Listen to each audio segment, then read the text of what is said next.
Salut tout le monde, je vous retrouve aujourd'hui pour vous faire le bilan du mois de mars et d'avril, puisque clairement le mois de mars est complètement passé à la trappe, et le mois d'avril, faut bien qu'il sorte un jour. Le bilan, hein, pas le mois d'avril, faut pas qu'il sorte du calendrier, sinon... bref, c'est n'importe quoi. Concrètement, dans ces 2 mois, je n'ai pas lu beaucoup de livres, parce que la chimio a encore une fois réussi à altérer ma concentration. Donc je lisais quand je pouvais, hein, je pouvais pas faire autrement que d'attendre que mon cerveau veuille bien comprendre l'histoire que j'étais en train de lire, parce que c'était surtout ça le problème. Mais bref, voilà, je vais essayer de revenir sur les livres que j'ai lus au mois de mars, si ma mémoire veut bien fonctionner un petit peu et me permettre de vous en parler comme il faut. Bref, voilà. Donc le premier livre que j'ai lu au mois de mars, c'était Au cœur du silence de Graham Joyce, publié chez Milady. Il n'y a pas de collection pour celui-ci. Non, il n'y a pas de collection. Il n'y a sans doute pas de collection tout simplement parce qu'il est juste inclassable. Voilà, c'est à moitié une romance. Peut-être certains diront que c'est aussi un thriller. Enfin bref, voilà, il est un petit peu inclassable. Mais ce qui est sûr, c'est que c'est du contemporain. Ça, c'est pas négligeable. Donc c'est l'histoire de Jack et Zoé qui sont amoureux depuis quelques années déjà et ils doivent être trentenaires, quelque chose comme ça. Et ils décident de passer leurs vacances de février sans doute hein, à la montagne, donc en station de ski.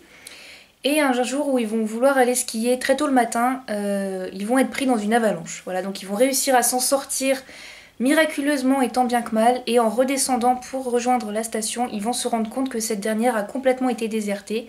Sans doute, suppose-t-il, en prévision d'une autre avalanche hein, qui peut arriver, pourquoi pas. Donc eux aussi décident en quelque sorte de prendre la fuite et malheureusement ils vont se rendre compte qu'à chaque fois qu'ils vont tenter de quitter la station, ils vont y revenir. Voilà, et à chaque fois qu'ils vont partir, ils vont y revenir. Donc finalement l'histoire va se transformer en un espèce de huis clos assez malsain, assez oppressant, et c'est là que le livre devient mais complètement addictif. Moi j'ai adoré cette histoire, mais vraiment. Et puis c'est une histoire qui va parler voilà, à la fois d'amour, de souvenirs, c'est une histoire de vie, de mort, etc. Et voilà, clairement j'ai pas pu le lâcher, en plus il est assez court donc ça va, ça reste raisonnable. Et en plus, voilà. J'adore la 4e avec les corbeaux, c'est vrai que en général j'ai peur des oiseaux, j'ai peur des corbeaux, c'est assez con comme peur, enfin ça dépend lesquels, hein. Mais voilà, ceux-là je sais pas, je les trouve vraiment beaux. Et puis dans l'histoire ils ont une certaine importance, même si c'est vrai qu'à la toute fin, il y a des éléments en fait dans l'histoire qui deviennent assez inquiétants. Et à la toute fin, on a des explications pour certains éléments, mais pas pour tous. En fait, c'est le seul défaut que j'ai pu trouver au livre, c'est qu'à la fin, je me suis dit, mais du coup, pourquoi on nous a parlé de ça à un moment donné? Mais c'est peut-être moi qui ai juste mal compris quelque chose. En tout cas, ça a été vraiment une histoire, mais addictive au possible. C'est une romance que j'ai beaucoup aimée. Les personnages de Jack et Zoé sont très attachants l'un et l'autre, parce que c'est vrai qu'au final, on se lance plus ou moins dans une histoire où il n'y a que 2 personnages, donc il y a le risque de ne pas accrocher avec l'un ou l'autre. Et non, clairement j'ai beaucoup aimé cette histoire parce que justement l'auteur a pris le temps et le soin de développer la psychologie de chacun dans une même situation. Donc on voit comment une femme réagit, comment un homme réagit, et ça c'est quelque chose aussi qui m'a beaucoup touchée et qui m'a même bouleversée parfois. Donc n'hésitez pas à lire Au cœur du silence si l'envie vous en prend. Ensuite, pour continuer le mois de mars, j'ai lu La couleur du ciel de H.P. Lovecraft, donc Howard Phillips, c'est ça, paru chez Folio LCF, mais vous pouvez aussi trouver les livres de cet auteur chez J'ai lu, probablement dans une collection science-fiction aussi, enfin bref. Ce livre, c'est mon amoureux qui me l'a offert pour mon anniversaire, parce que clairement il est très fan de... Enfin je dis très fan mais bon, de cet auteur. On va dire que en fait c'est juste les seuls livres, je crois, qu'il lit. Donc voilà, que je l'ai vu lire en tout cas moi, donc quand il m'en a offert un, je me suis dit que ça devait beaucoup compter pour lui, donc je lui ai promis de les lire pour le printemps.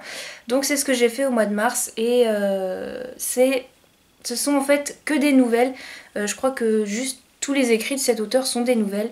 Et en fait, ce qui est assez, comment dire, assez intéressant avec Lovecraft, c'est qu'il écrit des nouvelles d'un genre qu'on a qualifié de conte matérialiste d'épouvante. Voilà, et ça c'est quelque chose qui lui est propre. Et en fait, ce sont des histoires qui sont assez, assez malsaines aussi, assez, je vais pas dire dangereuses et assez épouvantables non plus, mais elles sont spéciales dans le sens où l'univers créé par l'auteur est plausible en fait. On pourrait vraiment y vivre. Et en général d'ailleurs c'est ce que fait l'auteur hein, pour vraiment prouver que ces histoires sont possibles. Il va intégrer dedans des scientifiques qui vont infirmer, confirmer selon la situation certaines choses. Et c'est là en fait que les histoires sont assez spéciales. Donc forcément ce sont des nouvelles, je peux pas vraiment vous donner de résumé à proprement parler. Mais il y a une autre chose que j'ai relevée, c'est que cet auteur s'amuse en fait dans son propre univers à prendre et à invoquer parfois des grosses créatures ou des choses, enfin bref, qui n'existent pas. Et on les retrouve dans les différentes nouvelles. Parfois on va plus s'arrêter sur l'une que les autres, mais elles vont être évoquées à un moment donné dans l'histoire. Et je trouve ça génial en fait, qu'il ait travaillé son univers, mais vraiment jusqu'au bout, quoi. Je crois qu'il a gratté tout ce qu'il pouvait. Et ça c'est vraiment très intéressant. Après je pense que c'est pas le genre de livre à mettre entre toutes les mains parce que déjà c'est de la science-fiction, donc déjà si vous me connaissez, vous savez que j'en lis très peu. Donc ce livre là m'a plu, mais malheureusement pas dans son ensemble, j'ai pas pu accrocher à toutes les nouvelles. Bref, ça c'est mon ressenti personnel. Mais au-delà de ça, je dirais qu'il y a une telle richesse dans l'écriture et dans l'univers même qu'a créé Lovecraft que il faut pouvoir se sortir de ça et lire autre chose de plus léger parce que voilà, moi j'ai voulu enchaîner les 4 nouvelles et je pense que c'était une très très mauvaise idée. À la fin je veux dire j'en pouvais plus, en plus c'est pas écrit de manière forcément abordable parce que par exemple vous prenez les personnages quand ils parlent vraiment mais comme des paysans, donc c'est écrit au langage des paysans, enfin entre guillemets, donc je veux dire ils articulent pas ou des choses comme ça, donc ça rend même la lecture parfois assez compliquée. Voilà, en plus de l'atmosphère très malsaine, très oppressante et particulière en fait, faut bien le dire. Mais je serais assez curieuse de découvrir quand même d'autres nouvelles de l'auteur dans un avenir un petit peu plus lointain quand même. Mais je sais d'ores et déjà que la prochaine fois j'entrecouperai ma lecture avec d'autres livres parce que les enchaîner c'est quand même un peu trop costaud, un peu trop mastoc pour moi. Mais voilà, n'hésitez pas à découvrir cet auteur, il a plein de qualités, ça c'est clair et net, et je remercie mon amoureux pour m'avoir fait découvrir Lovecraft. Ensuite, pour terminer le mois, j'ai lu Une belle brique, et j'ai du coup par le même biais terminé une saga. Il s'agit donc de Chroniques du monde émergé de Licia Troisi, et celui-ci est de chez Pocket Jeunesse dans leur collection best-seller. Donc mon livre a un petit peu morflé, je sais pas si vous voyez. Voilà. Juste pour vous dire parce que à l'hôpital, quand vous êtes en secteur stérile, on est obligé de désinfecter tous les éléments qui vous parviennent dans votre chambre. Et du coup j'avais envie de prendre ce livre avec moi au mois de décembre, donc du coup je l'avais pas lu à ce moment-là, mais bref. Et du coup ils ont mis trop de solutions antibactériens pour... enfin antibactériens, oui c'est ça, pour désinfecter le livre en fait, et il s'est retrouvé dans cet état. Donc j'étais un petit peu énervée, un petit peu dégoûtée, mais bon, c'est pas grave. Mais ça m'a un petit peu gênée à la lecture quand même, hein, parce que bon, c'est vrai que les premières pages, c'était pas vraiment agréable de lire avec ça. Enfin bref, passons. Pour en revenir à la série, c'est une trilogie qui m'a vraiment beaucoup plu dans son ensemble, même si ce livre, voilà, est le plus long des 3 et que par le même biais, c'est aussi celui qui m'a le moins plu. En général, c'est ça, plus j'avance dans une série, moins j'aime, où il y a des choses voilà, qui commencent un petit peu à m'énerver. Et dans celui-ci notamment j'ai trouvé quelques longueurs et en plus quelques répétitions. Je veux dire, déjà de moi-même, la chimio m'avait bien foutu dedans quoi, donc il y a des moments où j'étais plus du tout concentrée, il fallait que je revienne quelques pages en arrière, que je reprenne quelques éléments, que je retourne lire là où j'étais, etc. Au bout d'un moment ça m'a un petit peu saoulée. Donc je préfère vous parler plutôt de mon ressenti de l'ensemble de la série, puisque celui-ci il contribue fortement aussi. C'est vrai que je trouve que c'est une série qui est déjà très riche par son univers. Je veux dire, moi qui lis très peu de fantasy, celle-ci j'ai eu aucun problème à m'y mettre. Je veux dire, voilà, les personnages sont hyper bien travaillés, ils ont une psychologie très bien développée, et ils ont même des côtés agaçants, mais c'est ce qui les rend humains. Et c'est quelque chose qui m'a énormément plu dans cette trilogie. Donc voilà, au niveau de l'écriture et des personnages, Licia Troisi, il n'y a aucun problème. J'ai même très hâte maintenant de découvrir ces autres trilogies, puisque j'ai vu qu'ils commencent à sortir en poche. Donc il va me les falloir au bout d'un moment. Mais outre voilà, tout l'univers, les personnages et tout ce qu'on peut retrouver d'habituel dans de la fantasy, j'imagine, ce qui m'a vraiment plu, c'est que tout au long des 3 romans, on va se poser la même question, à savoir pourquoi je me bats. Est-ce que mes motifs sont valables? Est-ce que je me bats pour une bonne cause? Est-ce que c'est pas juste un intérêt personnel? Et qu'est-ce qui me motive? Et ça, c'est quelque chose qu'on va vraiment retrouver, bien sûr, pour le personnage principal de Niall, mais au fur et à mesure pour les autres personnages aussi. Et voilà, globalement, c'est la chose que je retiens de cette série, c'est qu'elle a un fond de réflexion en plus voilà, d'un régal au niveau de l'écriture et de l'univers. Donc moi franchement je vous conseille Chroniques du Monde Émergé si vous ne les avez toujours pas lues, ça vaut vraiment le coup pour cette trilogie, vraiment allez-y quoi, c'est super. Voilà, c'était tout pour ce mois de mars, donc on va maintenant passer au bilan du mois d'avril qui comporte donc lui aussi 3 livres, que d'ailleurs j'ai lu dans la dernière quinzaine, parce que voilà j'étais complètement à plat pour la première, bref passons. J'ai d'abord lu Le baiser de l'ange, le tome 1 de Elizabeth Chandler, paru chez le livre de poche jeunesse, parce que je voulais un petit livre voilà, relativement court et en plus jeunesse pour pouvoir me remettre petit à petit à un rythme de lecture régulier. Le fait est que j'ai quand même un avis plutôt mitigé sur ce livre. Donc déjà, c'est vrai que les histoires d'anges, c'est pas vraiment ce qui m'intéresse le plus, mais je les avais mis dans ma wishlist parce que... Enfin, j'avais mis le premier tome du moins dans ma wishlist quand je suis arrivée en seconde parce que, vous savez, c'était l'époque où il y avait que des histoires de vampires, que... voilà, des vampires, des loups-garous, partout, et ça commençait à m'énerver. Alors une histoire d'ange, dans tout ce bazar, je trouvais que ça faisait du bien, et ça m'avait plutôt donné envie.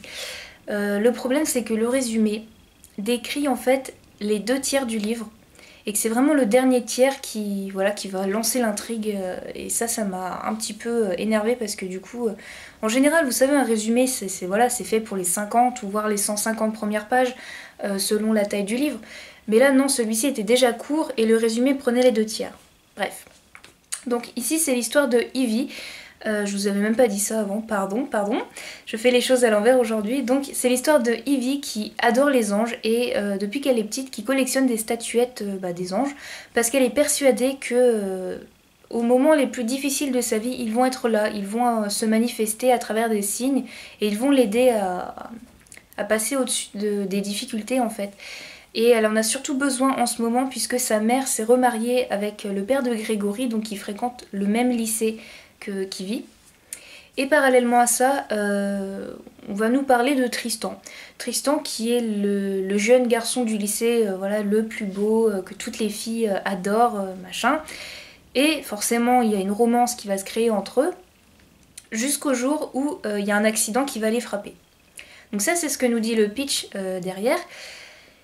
Et puis du coup, dès le début, en fait, on est témoin de l'accident, mais on voit pas ses conséquences, on voit rien derrière, et ensuite on revient quelques temps en arrière, donc il y a un gros flashback en fait, qui va nous expliquer voilà, la rencontre des personnages, depuis quand ils se connaissent, comment ils sont devenus amis, comment ils sont devenus plus que ça, etc. Au début je me suis vraiment énervée parce que je me suis dit mais cette histoire ne sert à rien, le résumé, enfin voilà, je vais pas revenir sur le résumé qui m'a énervée.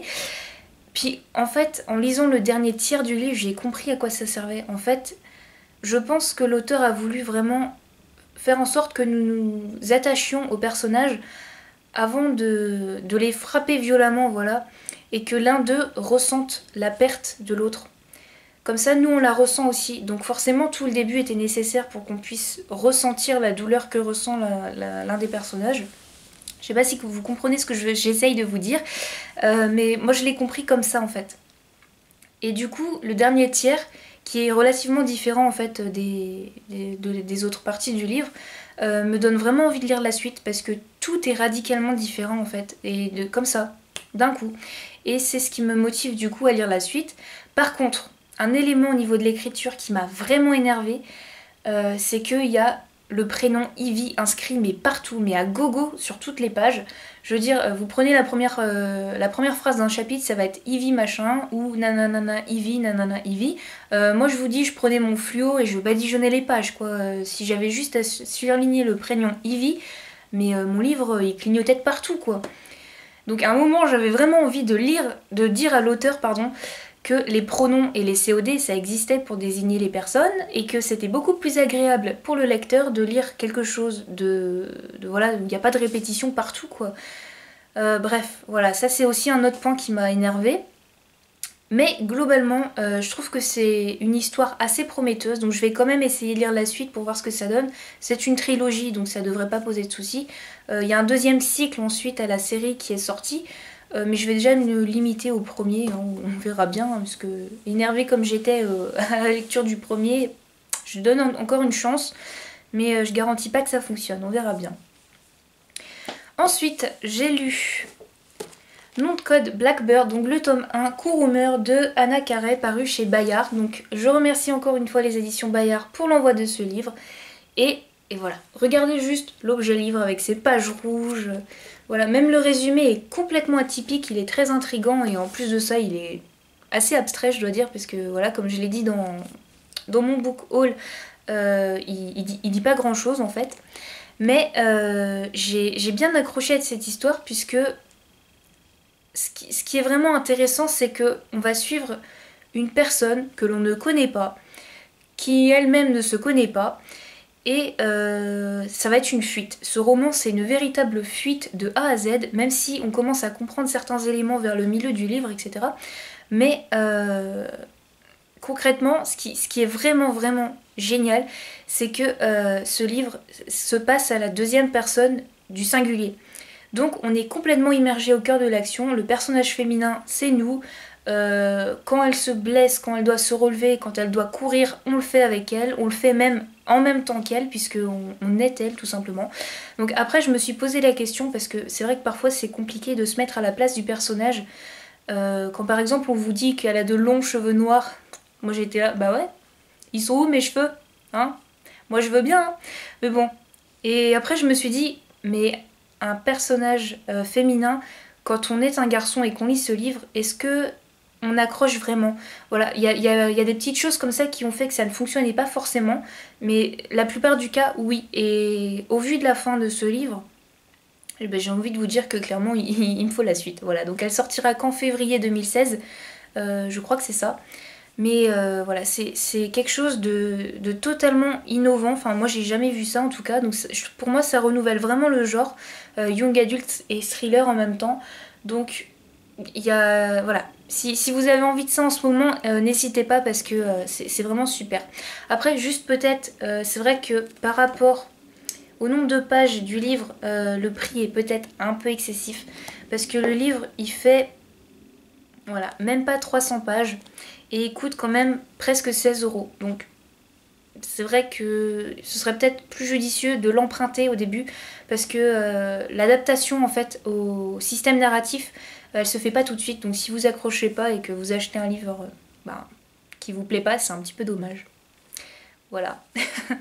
Et ensuite j'ai terminé le mois sur une note beaucoup plus légère avec Et puis Paulette de Barbara Constantine paru chez Le Livre de Poche. Alors ce livre, j'en avais entendu parler déjà l'été dernier, voire même celui d'avant, parce que je crois que j'avais repéré ce livre déjà quand il était en grand format, et je ne voyais que des avis positifs. Mais vraiment, hein, que des avis positifs, et bon, quelques avis mitigés, mais jamais rien de vraiment purement négatif. Et voilà, moi aussi j'ai beaucoup aimé cette histoire, c'est pas un coup de cœur. Il me manquait quelques éléments en fait pour que ça le soit, mais je trouve que c'est une bouffée d'air frais. Ça fait vraiment du bien, surtout pour les beaux jours. Là, je veux dire, on est au printemps et je pense que c'est vraiment le genre d'histoire qu'il me fallait. Donc, on va suivre ici toute une palette de personnages. Il y a des enfants entre 6 et 8 ans, il y a des étudiants, il y a des personnes en plein milieu de la vie active et il y a aussi des retraités. Et c'est principalement sur les retraités qu'on va s'arrêter parce que voilà, c'est l'histoire plutôt de Ferdinand qui habite dans une ferme. Et du coup sa famille... Enfin, c'est le genre de livre, vous savez, intergénérationnel ou multigénérationnel, je sais jamais vraiment comment on dit, mais où voilà, tous les personnages s'entremêlent, s'entrecroisent et chacun a des ressentis différents par rapport à d'autres, etc. Et du coup, ce Ferdinand va voir sa famille s'éloigner dans le village et du coup, il va être tout seul à la ferme.